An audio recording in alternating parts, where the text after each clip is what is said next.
भज रे गुरुचरणं मानस भज रे गुरुचरणं मानस भज रे गुरुचरणं मानस भज रे गुरुचरणं श्री गुरुचरणं प्रणमाम्यहम् श्री गुरुचरणं प्रणमाम्यहम् श्री गुरुचरणं प्रणमाम्यहम् श्री गुरुचरणं प्रणमाम्यहम् सद्गुरुचरणं प्रणमाम्यहम् सद्गुरुचरणं प्रणमाम्यहम् सद्गुरुचरणं प्रणमाम्यहम् सद्गुरुचरणं प्रणमाम्यहम् निर्मल हृदय विराजित चरणं निर्मल हृदय विराजित चरणं निर्मल हृदय विराजित चरणं निर्मल हृदय विराजित चरणं सर्वचराचर व्यापक चरणं सर्वचराचर व्यापक चरणं सर्वचराचर व्यापक चरणं सर्वचराचर व्यापक चरणं भवसागर उद्धारक चरणं भवसागर उद्धारक चरणं भवसागर उद्धारक चरणं भवसागर उद्धारक चरणं श्री गुरुचरणं प्रणमाम्यहम् श्री गुरुचरणं प्रणमाम्यहम् श्री गुरुचरणं प्रणमाम्यहम् श्री गुरुचरणं प्रणमाम्यहम् सद्गुरुचरणं प्रणमाम्यहम् सद्गुरुचरणं प्रणमाम्यहम् सद्गुरुचरणं प्रणमाम्यहम् सद्गुरुचरणं प्रणमाम्यहम् मानस भज रे गुरुचरणं मानस भज रे गुरुचरणं श्री गुरुचरणं प्रणमाम्यहम् श्री गुरुचरणं प्रणमाम्यहम् सद्गुरुचरणं प्रणमाम्यहम् सद्गुरुचरणं प्रणमाम्यहम् निर्मल हृदय विराजित चरणं निर्मल हृदय विराजित चरणं सर्वचराचर व्यापक चरणं सर्वचराचर व्यापक चरणं भवसागर उद्धारक चरणं भवसागर उद्धारक चरणं श्री गुरुचरणं प्रणमाम्यहम् श्री गुरुचरणं प्रणमाम्यहम् सद्गुरुचरणं प्रणमाम्यहम् सद्गुरुचरणं प्रणमाम्यहम् मानस भज रे गुरुचरणं मानस भज रे गुरुचरणं श्री गुरुचरणं प्रणमाम्यहम् श्री गुरुचरणं प्रणमाम्यहम् सद्गुरुचरणं प्रणमाम्यहम् सद्गुरुचरणं प्रणमाम्यहम् निर्मल हृदय विराजित चरणं निर्मल हृदय विराजित चरणं सर्वचराचर व्यापक चरणं सर्वचराचर व्यापक चरणं भवसागर उद्धारक चरणं भवसागर उद्धारक चरणं श्री गुरुचरणं प्रणमाम्यहम् श्री गुरुचरणं प्रणमाम्यहम् सद्गुरुचरणं प्रणमाम्यहम् सद्गुरुचरणं प्रणमाम्यहम् मानस भज रे गुरुचरणं मानस भज रे गुरुचरणं Shri Guru Charanam Pranamamyaham. Sadguru Charanam Pranamamyaham. Shri Guru Charanam Pranamamyaham. Sadguru Charanam Pranamamyaham.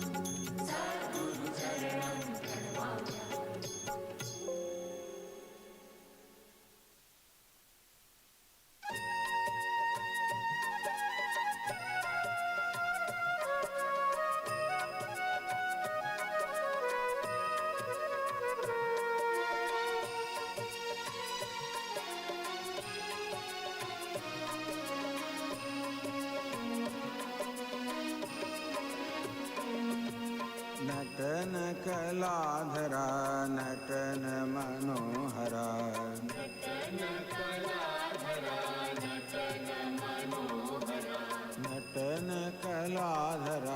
नटन मनोहरा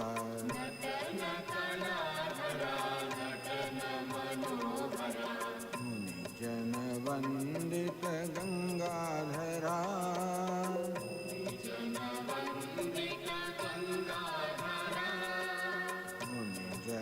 वंदित गंगाधरा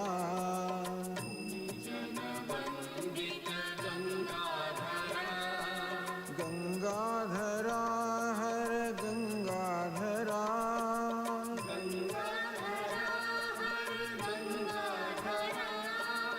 गंगाधरा हर गंगाधरा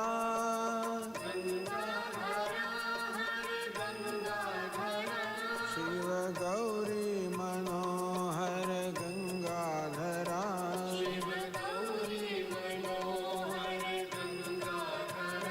हर गौरी मनोहर गंगाधरा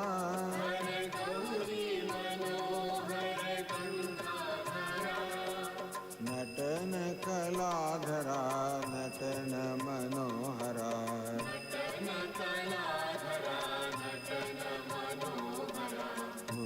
जन वंदित गंगाधरा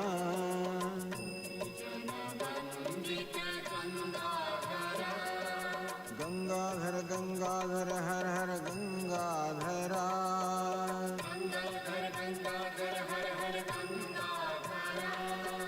गंगाधर गंगाधर हर हर गंगाधरा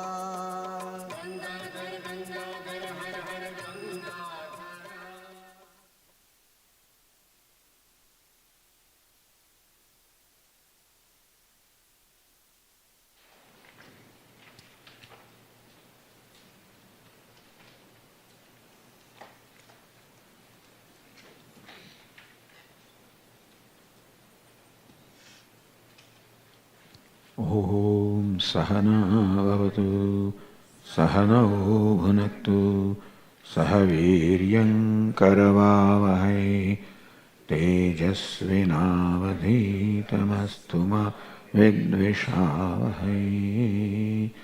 Om Shanti Shanti Shanti.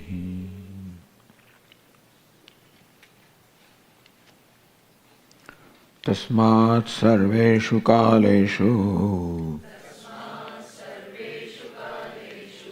मामनुस्मरयुध्य च मय्यर्पितमनो बुद्धिः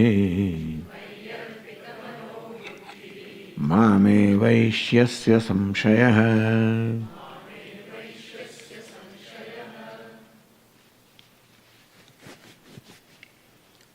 Tasmat, therefore.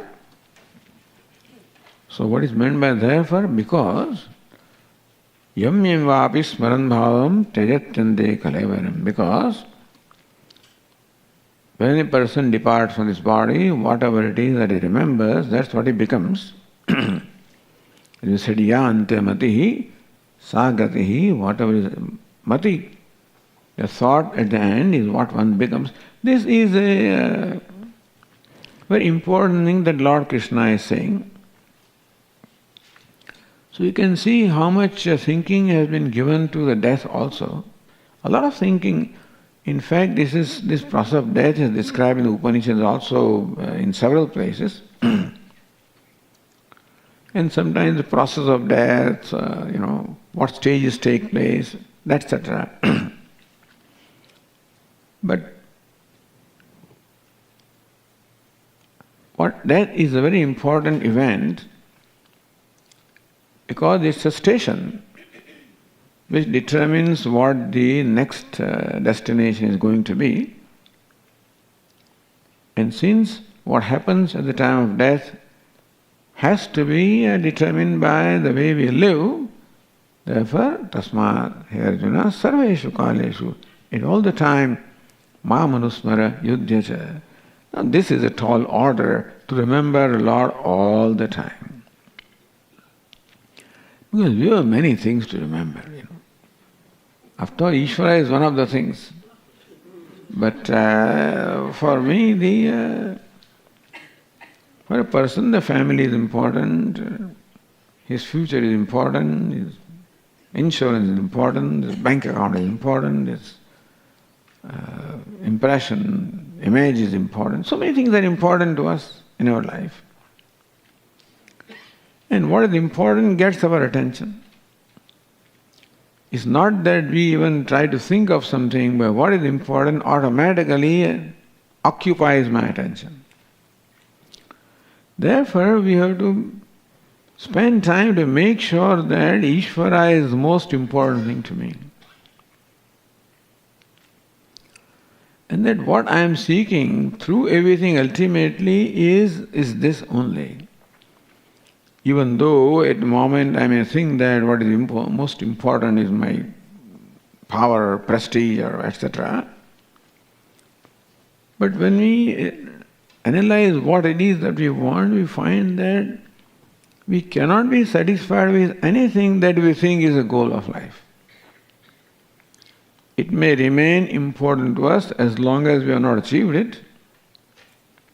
Once we achieve, then we find its limitation, we find that what next?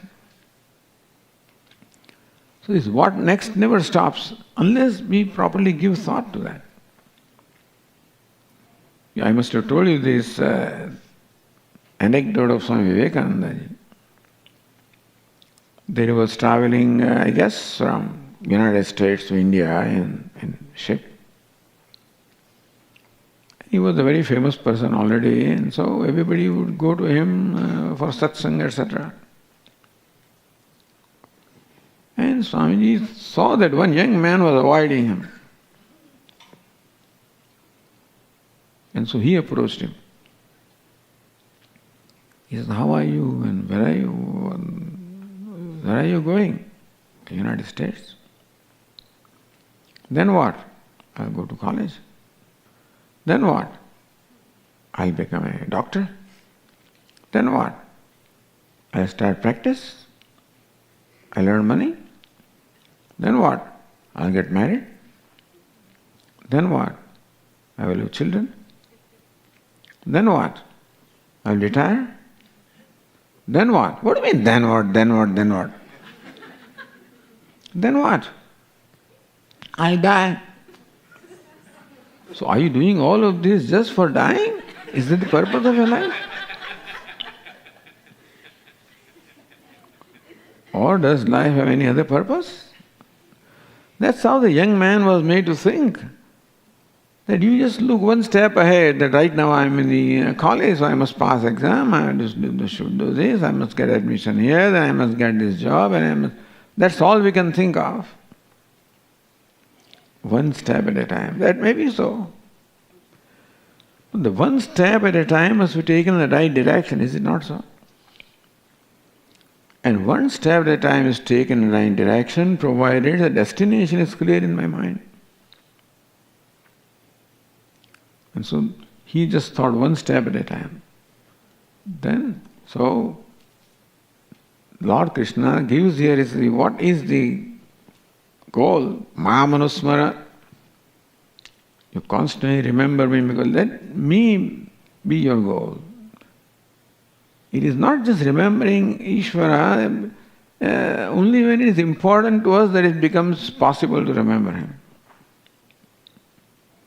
If he is one of the things, then he will be remembered now and then. So our Swami would say, part-time devotee. In the morning at 6 o'clock is a devotee, evening 6 o'clock or half an hour another devotee. But the part-time devotee should turn into a full-time devotee. Lord Krishna says, Ma Manusmara, you remember me sarveshu kaleshu. That's a big demand. All the time you remember me. And we discussed here what is meant by remembering is not a certain form, not a certain name, which also is okay, but essentially how Ishvara is involved in our life. How, as I said, we are enjoying His grace all the time. How He is the unseen hand in my life. How He has always been guiding me. How He has always been helping me, etc. So, without my asking for anything, this is already being done for me.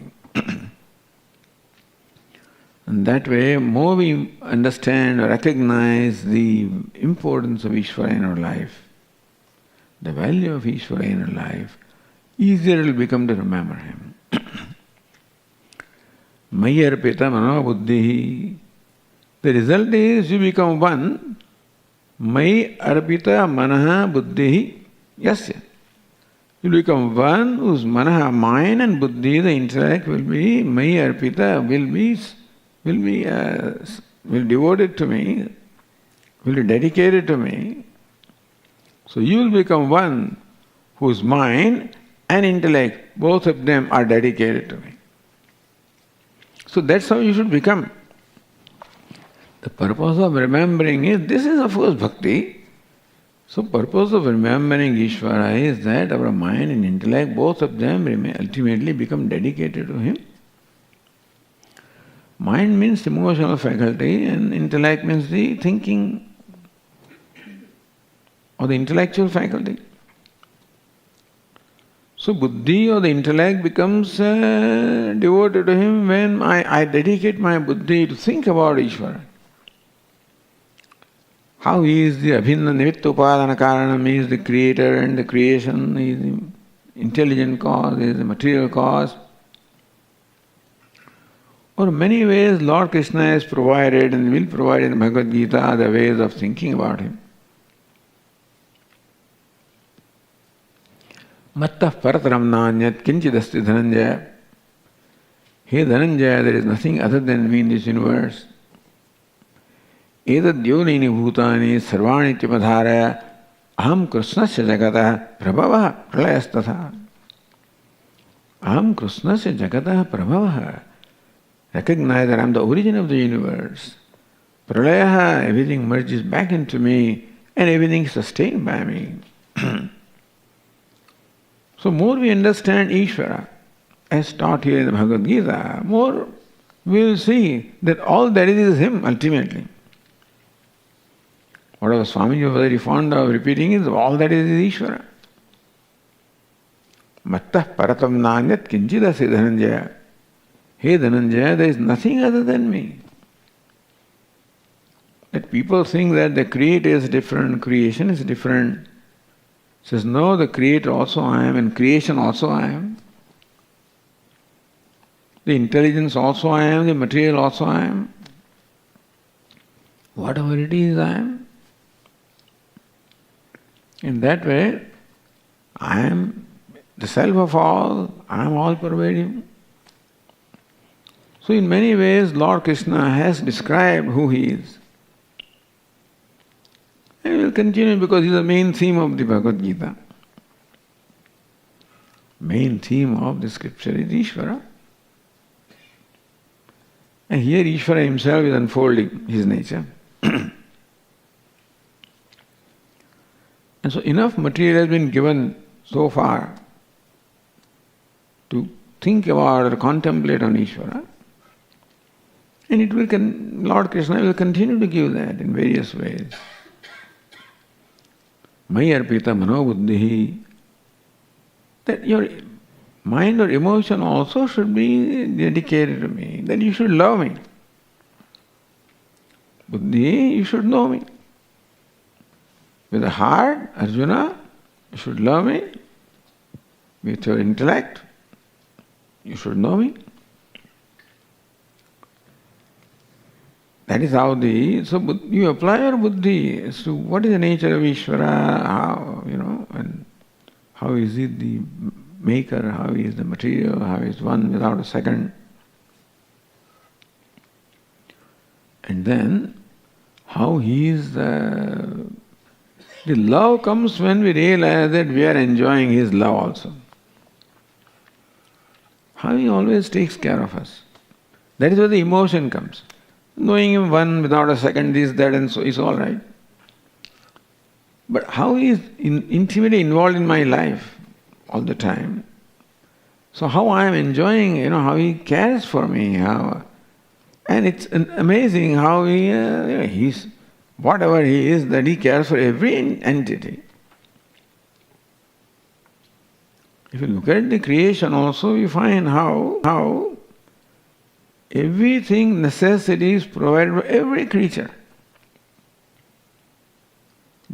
All sorts of things are there in the universe. Millions of kinds of creatures are there, and everybody finds their thing. Some kind of an insect yesterday appeared in the front page of New York Times. So now that is coming out from the earth. And it's going to spread now, and it's going to affect the environment. And so human being concerned how he will be affected naturally. What kind of thing that thing eats? What kind of thing it releases? What does it mean to us? What kind of gases are coming out, and how it's going to affect the environment? It's amazing how every insect also is connected to the whole universe. So, in whichever way you like to think of Ishvara, so think of me as to how I am in everything and how everything is connected, interconnected, interdependent. It's a very complex web where everything is connected to everything else, everything is dependent upon, there's an interdependence everywhere. It's an amazing thing. It's an amazing creation. So Upanishad also notes upakari, upakaraka bhava. Every entity remains the support, acquires the favor of the rest of the universe. And every entity in turn favors the universe. So, to be favored and to favor, that is how everything is connected. That connection may not be. Now, of course, we environmentalists are making us more and more aware of this thing, which perhaps many human beings did not think. But how everything is interdependent, interconnected, and what I do affects so much, what they do affects me. Mayarpita manobuddhi. So whatever you think is this thing of Ishvara. The scientists, but they don't bring Ishvara into the thing, But otherwise, if it bring, the biologist also thinks, and then the botanist also thinks, and physicist also thinks, and chemist also thinks. And all of them are in the search of the fundamental thing. This fellow wants a fundamental chemical thing, a fundamental biological thing, fundamental material thing. Everybody is in search of Ishvara in their own way. By Ishvara I mean the truth in their own way. And so, but just bring Ishvara. Don't just think of matter. Don't just think of a cell. Don't just think of a chemical. Recognize that as the fundamental truth, that is Ishvara. That is a building block. Not this boson particle and stuff like that, but then the building block is Ishvara. And Ishvara is not only consciousness, but for bhaktas, Ishvara is love. So love is the building block. Also you can see how everything is connected that way. How Ishvara's love is expressed in creation in taking care of everything. Everything is provided. Before a child is born, all provision is made. What air he will get, what water he will get, what food he will get, everything is ready. And that is for every insect also, not only for human beings. That must require a lot of care, isn't it? Millions and millions of creatures are there to think of each one of them and make sure that each one of them gets what is required at what stage of life. And the stage changes also, the requirements change, and it's an amazing thing that for every entity, what is required at whatever time is there. Isn't it so? I mean, is it not mind-boggling? But that also expresses his concern, his care, Ishvara's care, Ishvara's concern, Ishvara's love, if you want to call it. So that way, Mayarpita Manobuddhya, your mind can be applied to thinking about, not just confined to a physiological order, but it's Ishvara. Mameva ishyasi asamshaya. So, in whatever we are thinking, let us bring Ishvara into that. Whatever is important for us, which becomes an object of our thought, let us say how Ishvara is involved in that. That whatever it is that my goal is, ultimately how Ishvara is my goal, through that. I may look at one step at a time, but ultimately, then what, then what, then what? It will be not death, Ishvara. So thus you make me as the center of your life, as the center of your thinking, and also your emotion. He wants both. He wants us to think about him, and he wants us to be devoted to him. So Mayarpita Manobuddhi, whose mind and buddhi both are dedicated to him. Mameva Eshasi asamshaya. Because who am I? I am my mind and buddhi. That's what are we? We are our emotions and we are our intellect. So manaha and buddhi, that's what we are. What is meant by dedicating myself to Ishvara is dedicating myself, that is manaha and buddhi. So Lord Krishna says, dedicate your manaha, your buddhi. With buddhi, think of me. With manaha, you recognize me, love me, or, get connected to me emotionally also. Get intellectually connected to me and emotionally connected to me. Then you will, Mameva Eshasi, you will attain me, asamshaya. There is no samshaya, no doubt about that. Because you are your mind and intellect. And if mind and intellect is dedicated to Ishvara, then I am dedicated. Then I am dedicated to him. Then there is no question that ultimately I will reach him or I will become one with him. And that, for doing that, tasmat sarveshu kaleshu ma manusmara. Yudhyacha, while doing your duty, but Swami, I have no duty to do, that's good.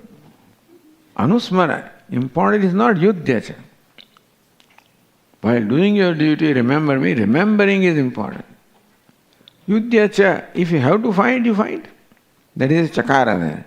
Meaning that, and also perform your duty. In case you have no duty, all your duties are done, or you don't have any duty, doesn't matter. But remember me. So chakara says that duty is secondary. Anusmara, remembering me, is primary.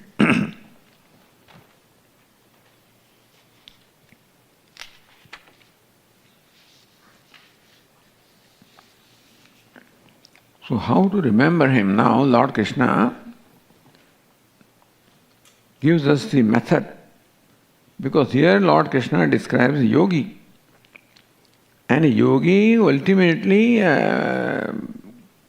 whose concentration culminates into becoming one with Ishvara. And that's what Lord Krishna now starts describing.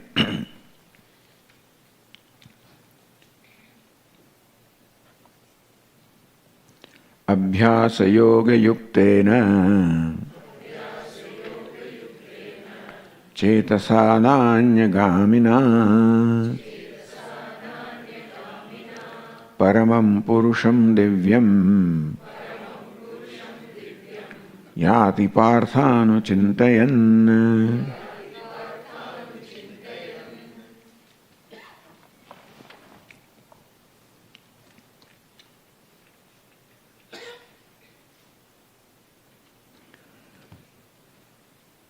Yati parthanu chintayan, anuchintayan. Constantly remembering. Yati, he reaches there, he attains.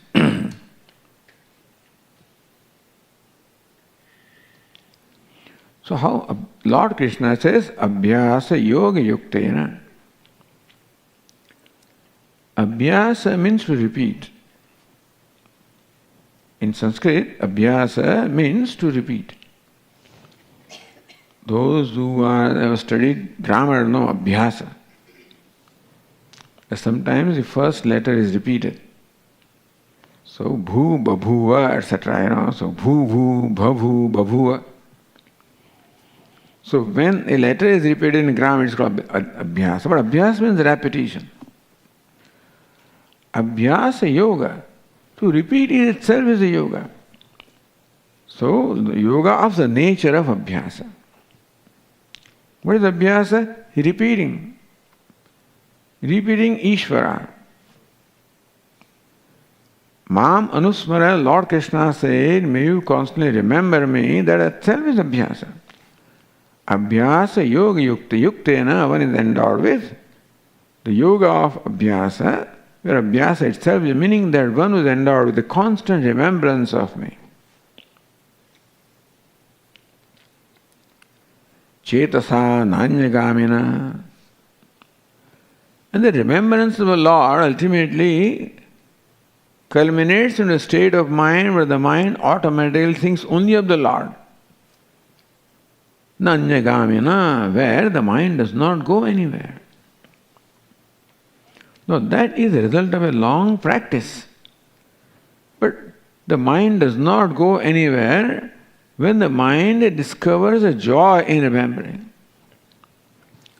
See, difficulties that we have in remembering Ishvara or remembering his name.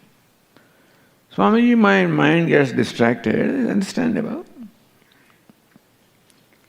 But the most important thing that binds me with mind or with Ishvara is love or devotion. To discover a rasa or a joy in what I am doing.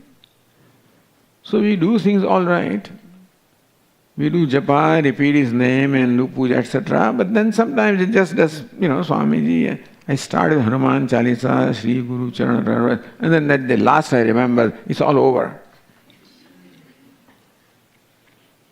I do the puja also, but then in the beginning I'm aware of what is happening, then slowly it just happens by itself. So it becomes mechanical. Things become mechanical when we do not get rasa out of that. Rasa means the pleasure out of that. What the mind wants is rasa or pleasure. And therefore, if the mind does not get pleasure in what it is doing now, it will go somewhere where it gets the pleasure. Like a bee always goes where the honey is. So bee of the mind also goes where the honey of the pleasure is. And therefore you have to make an effort to see that the mind discovers a joy in repeat. If you are repeating Bhagavan's name, that the mind should discover a joy in that. If you are doing puja also, then we should make sure that the mind discovers a joy. Do a given thing in such a manner that the mind enjoys it. So that is why also these bhajans and kirtans, etc. are there, where the ragas are also there, music also is there to create that, interest and joy in the mind. But ultimately, if you are even repeating name, the mind will have the incentive to stay with that name provided it gets some pleasure out of it. The mind is the utilitarian faculty. And what it wants is pleasure, that's all. If it does not get in what it is doing, then it will run out to where it can get.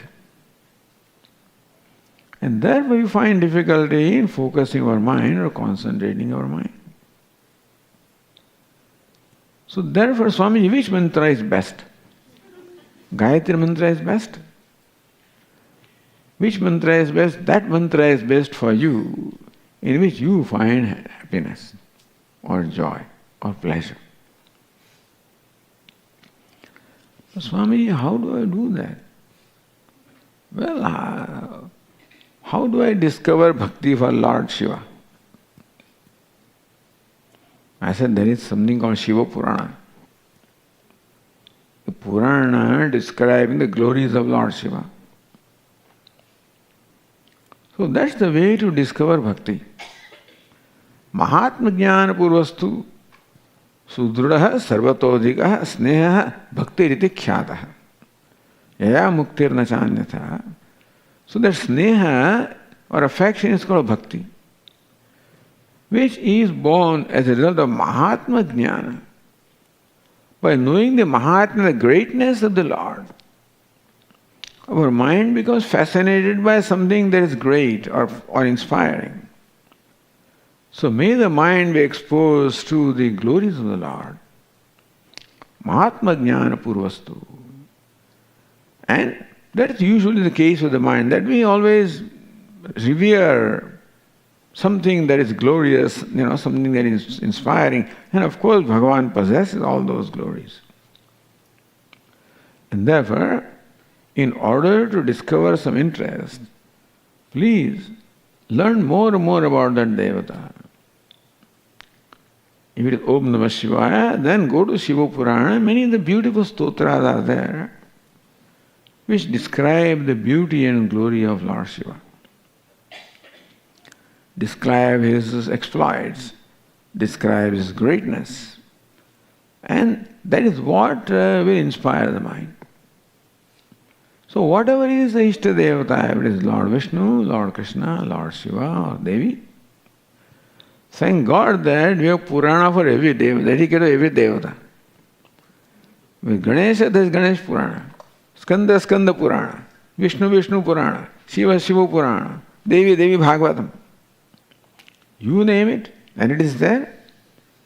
So that's the richness of this culture. Where, because it's a culture of bhakti, it is a culture centered on Devata. Basically, the Vedic culture is a culture of Devatas. And those days, Devatas were of a different nature, were Agni, Varuna, Indra, etc. So those Devatas got transformed into our present Devatas like the Vishnu, Shiva, Devi, Ganesha. Maybe in the Vedic times they were not there. Even Bhagavad Gita also we don't find mention of these Devatas. In the 10th chapter elsewhere we find Devatas which are prevalent at that time. But whatever Devatas are prevalent now, and learn about the glories of Devatas, read those Puranas, listen to the best thing is to listen to the Katha. Katha means a recital, there are these Pauranikas who recite and describe the glories of the Lord.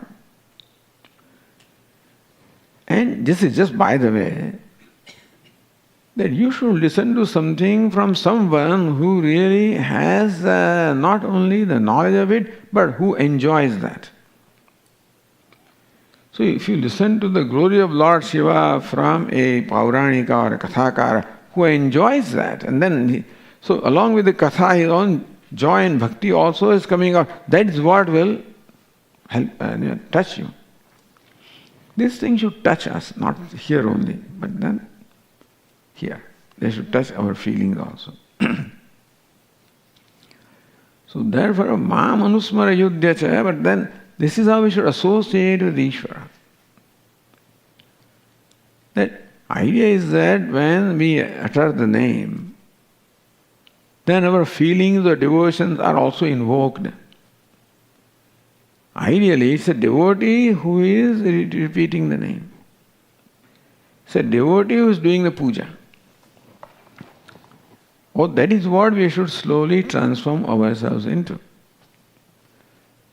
If a father is doing puja, mother is doing puja, householder is doing puja, then that will be more a formality. I mean, who am I while I am doing puja? So it's necessary to invoke a devotee in me. Even while repeating name of Bhagavan also. And therefore, there is a devotee in each one of us, but then we have to invoke that devotee. Mahatma Jnana Purvastu. Listen to Mahatma or the greatness or glories of the Lord. Mostly the mind becomes inspired by what is glorious. That's how our mind is. And that is how listening to glories and greatness of the Lord, our mind will be, we will revere that, will be inspired by that, there will be bhakti or devotion for that. So, it may or may not be mentioned here, but in all repetition, bhakti must be there.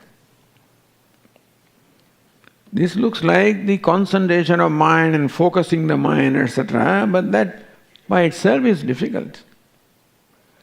What binds our mind with what we repeat is bhakti.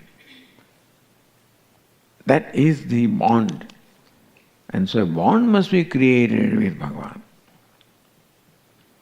So that is the reason why, you establish a relationship with Bhagavan.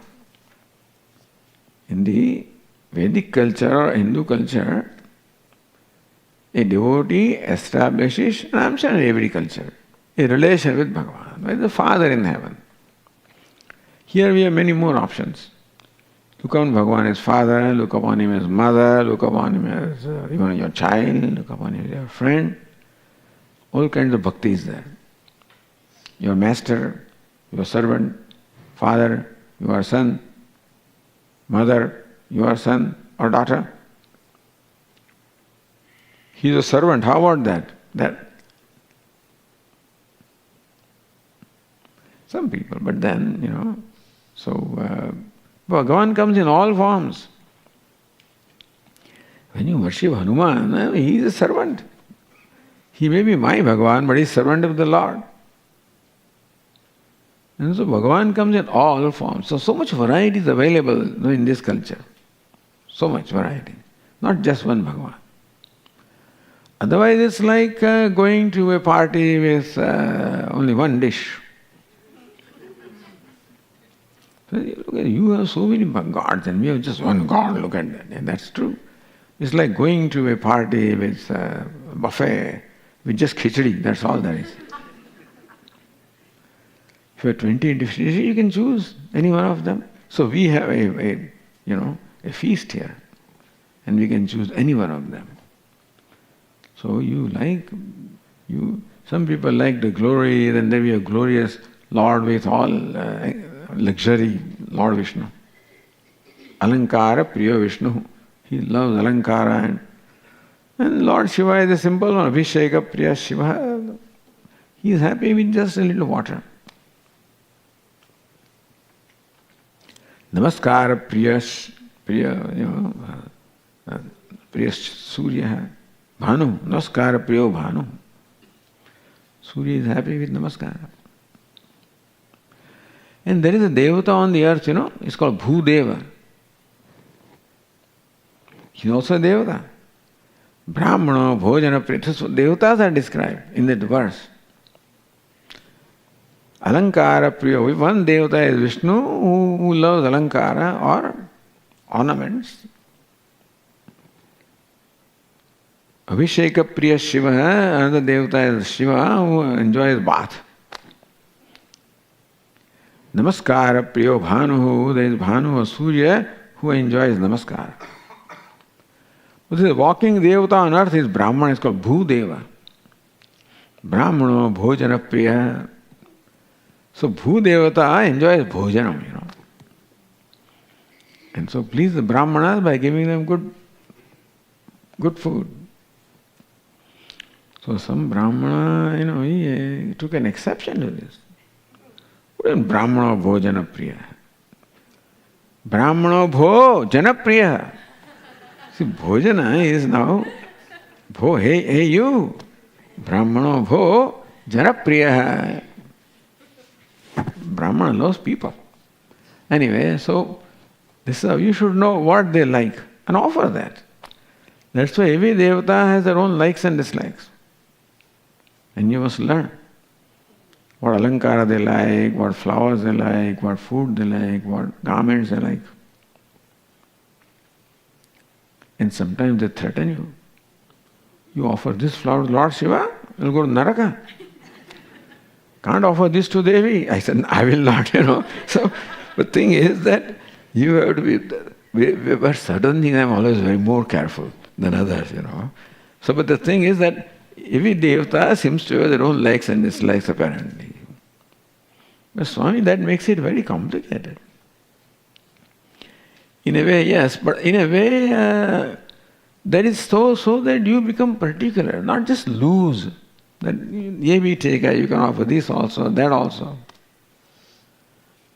After all, every person also has likes and dislikes, devata also has likes and dislikes, and therefore you must offer them the garments and ornaments and food and everything that they like.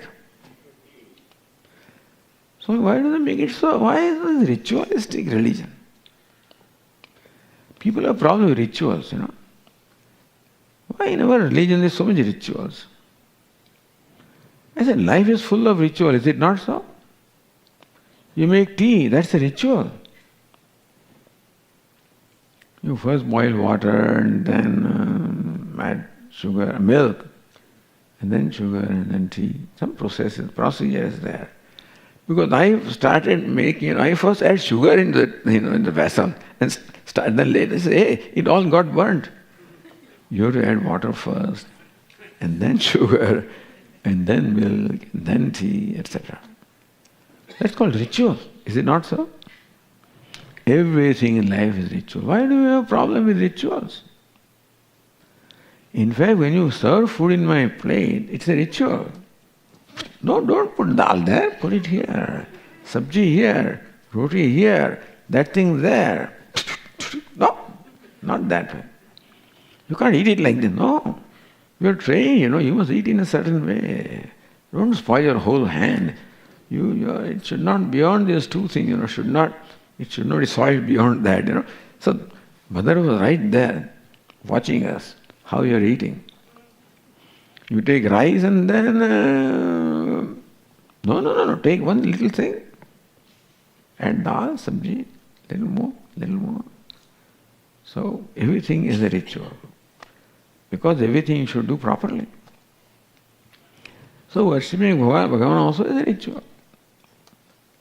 When on a Father's Day I follow the ritual of pleasing my father in a certain way, Mother's Day in a certain way, and Bhagavan's Day, so Bhagavan also should please in a certain manner. Anyway, so that's how the chetas, the mind can be focused when all of these are involved. What I'm saying is that the reason why these stipulations are there in way of worshipping, etc., is also so that we are particular, we are focused, and that our mind remains engaged and focused in that. But anyway, abhyasa yoga yuktena chetasa nanyagamina, this yogi has been repeating, if it is name, then name, for so long.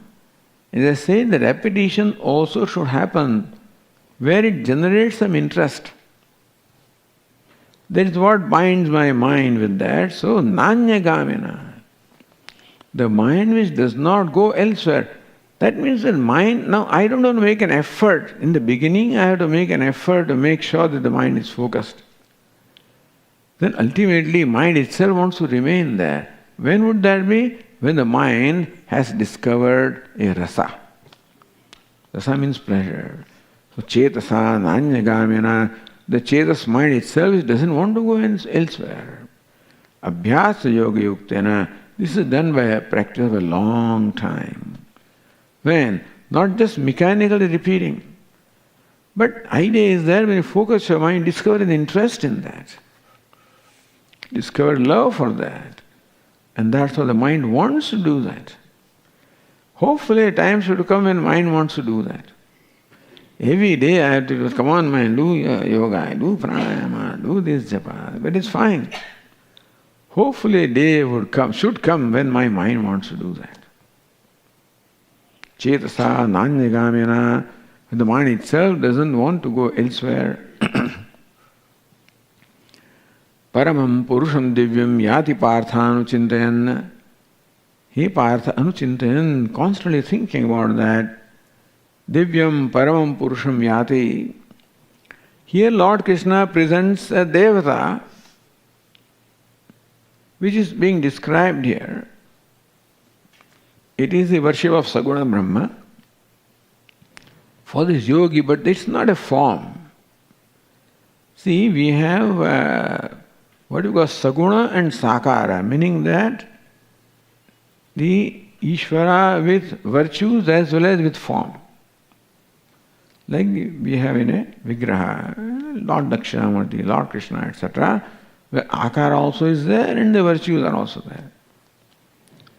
Then Saguna Nirakara, meaning that virtues are there, gunas are there, but no Akara. So that is what is here, right?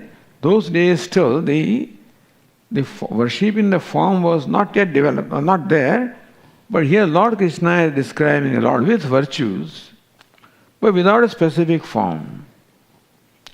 Paramam purusham divyam yadi parthanuchintayan. Divyam, effulgent, paramam, limitless, supreme, purusham, the Purna, the Lord. So, this is the devata that is given to us, but this can apply to any other devata also. What is given to us is the highest form of meditation on Ishvara, where he reaches the limitless, self-effulgent Purusha. Here Purusha means the self of all. Purishete, one that dwells in the hearts of all, is called Purusha. Purusha also means consciousness. Purusha also means limitless. Paramam means limitless. Divyam means divine or self-effulgent. So self-effulgent, limitless, Purusha, or the self of all, or a complete being, the whole and complete being, Anuchintayan, constantly thinking about that. So here Lord Krishna is presenting the object of meditation is something which is very, very subtle. But that is what, this can apply to anything that we are meditating upon, but what Lord Krishna is prescribing here ultimately is Divyam Purusham, the divine Purusha, the divine Lord, who is limitless, Anuchintayan, and thinking about it constantly. He will, Sabhyasa Yoga Yuktena, so ultimately you will reach him if you constantly think. But constantly thinking is by way of constant meditation. So the method that Lord Krishna prescribes here is a constant meditation upon your chosen deity, so that the mind becomes one with that, and mind then effortlessly thinks of that. Meaning that effortful thinking should ultimately result into effortless thinking. When you're learning bicycle, riding bicycle, it was tough in the beginning. Your friend will help you. He'll hold the bicycle from the behind, and ask you to ride, and then leave it, and you fall down. And like that, repeatedly falling down and hurting your knees, etc. that happens. And slowly you acquire facility with that. And now I don't need any assistance. With two hands, the handle is held, then with one hand. And then the hero also then raises his hand and rides the bicycle.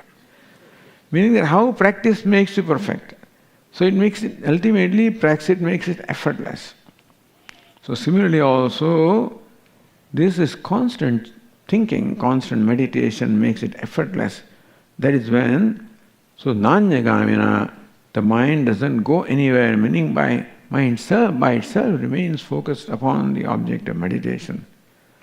Abhyasa yuktena, by the one who is endowed with this yoga of abhyasa or repetition, has been done such that the mind now has discovered its own joy and remains itself focused upon the object of meditation. And that is what then one attains. So this is process of becoming, by the way. Meditation is in the process of becoming. The mind becomes. Just as a molten metal, when you pour in a, the mold. The molten metal poured in a mold takes the form of the mold. So mind also can be molded. Now, of course, mind keeps on having different thoughts, that's why it doesn't get any. But here you give it a form. And let the mind constantly assume that form, that name, that concept. Then it becomes one with that in course of time.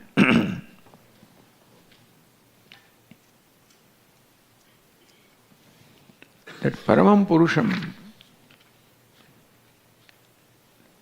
the Lord, which was described as Parama Purusha, is described further in the verse number 9. Kavim Puranam Anushasitaram Anoraniyam Samanusmaredyah Sarvasya Dhataram Achintya Rupam Aditya Varnam Tamasah Parastat.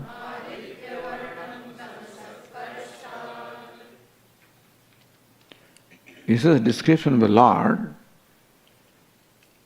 about which the yogi is asked to meditate upon. The yogi meditates upon Lord of this description. Kaving Kranta Darshanam Sarvajnam.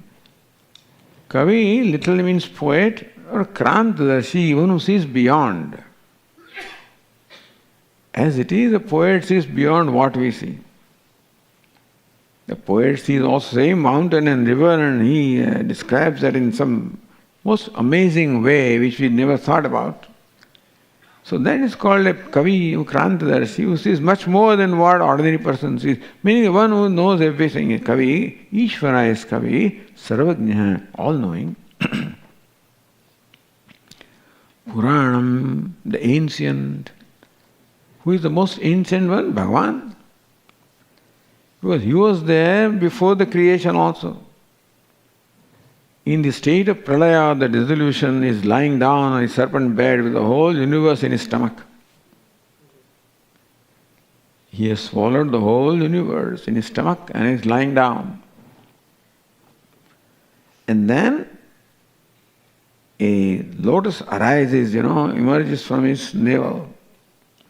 So apparently navel is the place of creation or imagination. From there the lotus arises. On that lotus appears the Creator, Lord Brahma. And then Brahma meditates.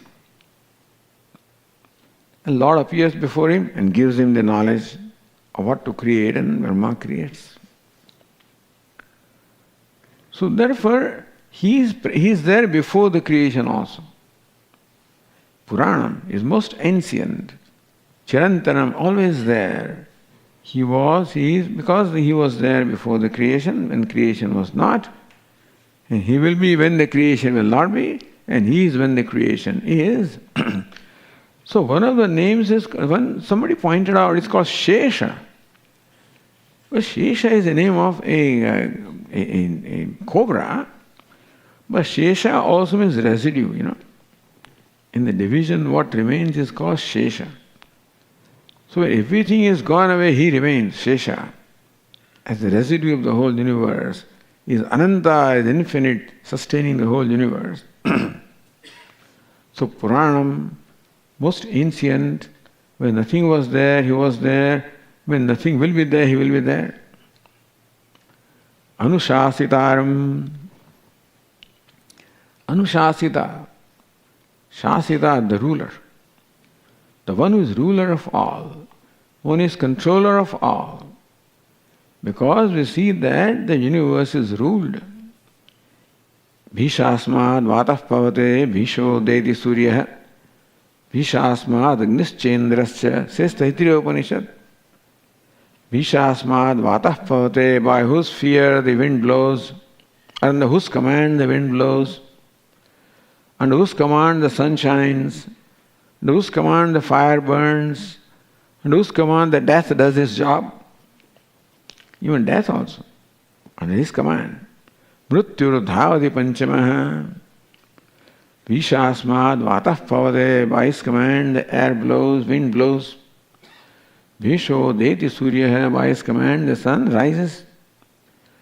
Vishasmad agnischendrascha, by his fear Agni, the fire burns, and Indra rains, sends the rain. Mrityurdhavati panchamaha. And the fifth in line, Mrityu, also runs around from here to there by his command. He is Anushasita, the one who commands the whole universe. We find that all these mighty forces also are all commanded. Nobody has the freedom to behave the way they want. Sun has to behave the way he is appointed to do, so also wind, and so also rain, and all these mighty natural forces also function as they are appointed to. So that shows that there is a ruler, Anushasitaram, the Lord who is the ruler of all. Anaho Aniyamsam. Anu means atom, also subtle. Aniyas means subtler. Subtler than atom, subtler than the subtle. Subtler than atom. See, atom is a particle which is out of our sight. When you keep on subdividing, you reach a point when it disappears from your sight, not that it disappears from existence. So apparently Anu or atom is the smallest particle. Anu Aniyam, one who is smaller than Anu also, which is formless actually. So Lord who is more subtler than the subtlest, not smaller in size, but subtler than the subtlest. Sarvasya dhataram vichitrataya pranibhya vibhaktaram. Dhata means karmaphala data. So one who dispenses the karmaphala, the result of action, to all the beings. See, that also is important. Everybody gets the result of their action. There is no confusion there. In Ishvara's system, there is no confusion. In the bank sometimes happens that I deposit money in my account and it goes to somebody else and somebody's money comes to me. It can happen. At least in India it sometimes happens. Here also, I don't know, maybe happening. But not in Bhagavan's account. What I do, what a big computer you must have, that the countless beings have gone, are there, are coming, and all of them, there is a proper accounting system that I am accountable for what I do and not someone else. So that is what Sarvasya Dhatara, one who gives rise to result of action to all the beings. Achintya Rupam, whose form is beyond thought, who cannot be thought of, whose form cannot be thought of. Aditya Varnam, he is self-effulgent like the sun. Tamasah Parasat, beyond the darkness of ignorance, whom ignorance does not touch, who illumines the ignorance also. Beyond the darkness of ignorance means who illumines the ignorance. See, sun also is light, but sun is opposed to darkness. Bhagavan also is light of knowledge, but not opposed to ignorance. The intelligence or the knowledge or light that Ishvara is not opposed to ignorance. He illumines ignorance also. If he was opposed to ignorance, it would be so nice for us. He is ourself, and if his ignorance is not there, then we'll be all happy, free. He is there as my very self, watching everything, witnessing everything, illumining everything, including ignorance. He is not opposed to ignorance also.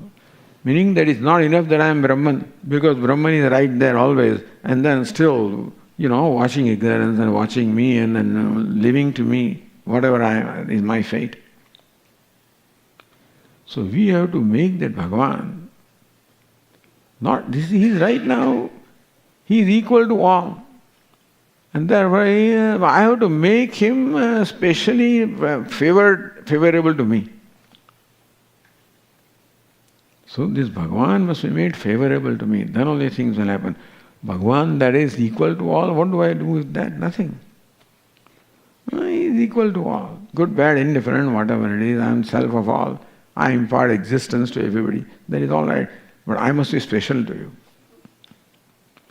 So we must make Bhagavan. That will come in the 9th chapter. But Bhagavan must be made special. I must become special to you. All are equal to you is okay. It doesn't help me much. I must become special to you. I must receive special favor from you. And then only the ignorance will go. Otherwise he doesn't mind ignorance also. He limits ignorance also. So when it comes in the form of the knowledge, then no ignorance goes. But tamasah parastat, this is the form of the Ishvara that the yogis meditate upon. Partha Anuchintayan, constantly meditating upon the divine person, the Lord, who is of this nature. We'll take a break here and then continue in the next weekend class. Om Purnamadah Purnamidam Purnat Purnamudachyate Purnasya Purnamadaya Purnameva Vasishyate. Om Shanti Shanti. Shankaram Shankaracharyam Keshavam Badarayanam Sutrabhashya Kratau Vande Bhagavantau Punah Punah Ishvaro Gururatmeti Murti Bheda Vibhagine Vyoma Vadvyapta Dehaya Dakshina. Om Shanti Shanti Shanti. Hari Om. Shri Gurubhyo Namah. Hari Om.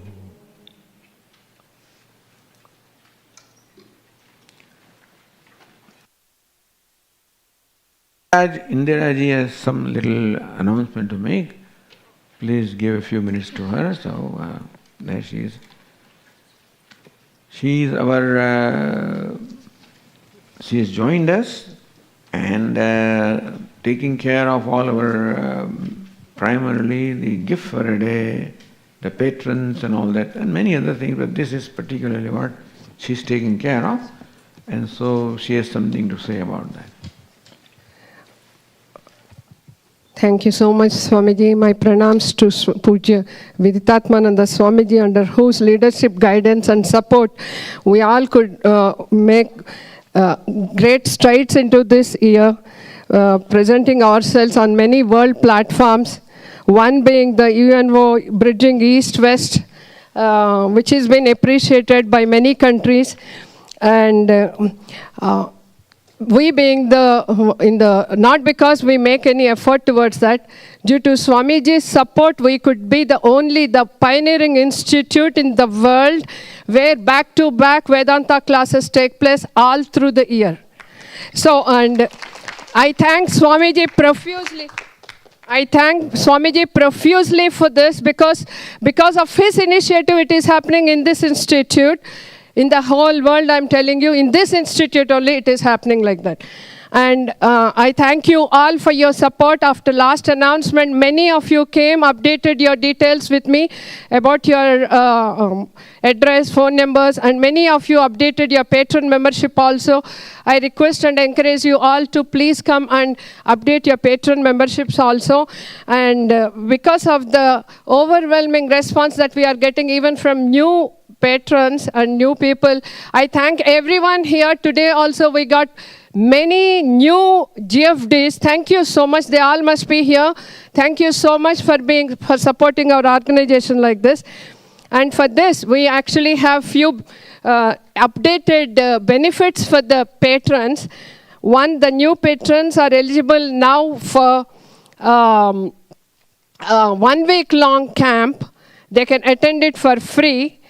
And also they can choose any one of the long weekend camps in place of, we used to present a set of books. In place of that, we actually want them, we encourage them to attend a week-long camp now in place of, like, because we have many patrons now and 2 patron camps which are getting filled the minute we announce the patron camps are over. Like, you will not have any more place for you, and many of you come for this. So we have made this a year-long, whatever weekend long camp that you have, you are now eligible for that. In place of patron camp, when you cannot attend patrons camp, you can select any one of the long weekend camps and for in place of your patrons camp. That is one thing we want to do. And second thing is, we want to give you a chance to conduct homam for free 1 time a year. And for new and old alike, we want to present this opportunity to you all to conduct. If you want to conduct one homam in our Homa Kundam, you can book in advance and you can avail this opportunity. In future, all visitors have to register. All visitors have to register beforehand except the patron members. Patron members need not register. They can just call us and you are done. You can come and visit us, stay with us, depending on the availability with us. So this is what we want to tell you. And then, so this is how actually we want to encourage you all. If you have been GFD members, I encourage you all to become patron members. Which will give you all these facilities. And thank you so much for staying back and listening to me. And please come to me and please update your details with me if you are new and first time listening to me. Thank you so much. Thank you, Swamiji, for being here all the time for us.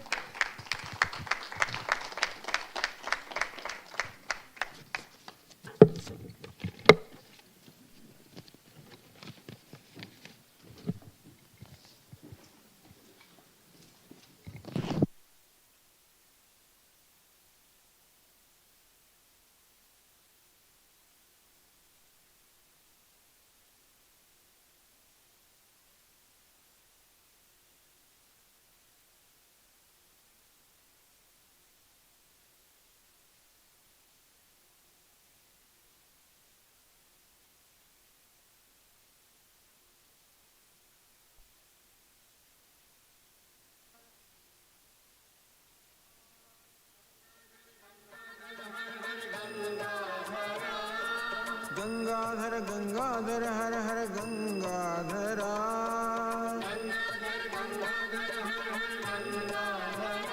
Shiva Gaur